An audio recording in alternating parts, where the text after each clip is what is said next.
In today's video, I'm going to teach you how to view Patreon content without paying.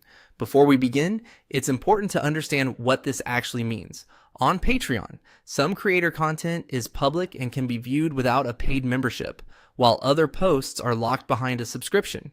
In this walkthrough, I'll show you how to navigate a creator's page and find the posts section so you can view any content that has been made publicly available. Start by going to Patreon in your web browser. Once the site loads, make sure you're on the main Patreon interface and that everything is fully visible on screen. If you already have an account and you're signed in, that's fine.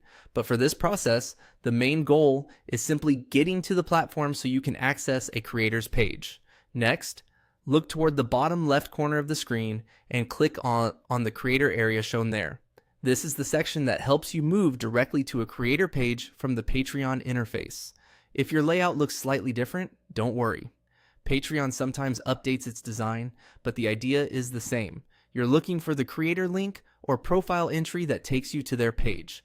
After that, click on the creator again to open their main Patreon page. This step brings you into the creator's profile, where you can browse the information they've chosen to display publicly.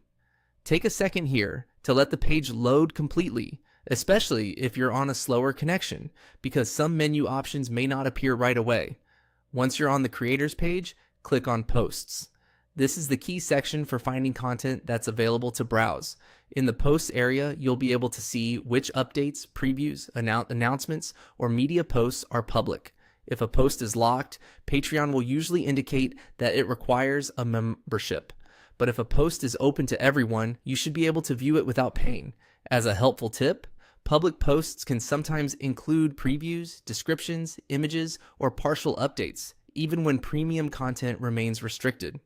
So if your goal is to explore what a creator shares for free, the Posts tab is usually the best place to start. And that's it. By going to Patreon, opening the creator from the left side, selecting the creator page, and then visiting the Posts section, you can quickly check what content is available without a paid subscription.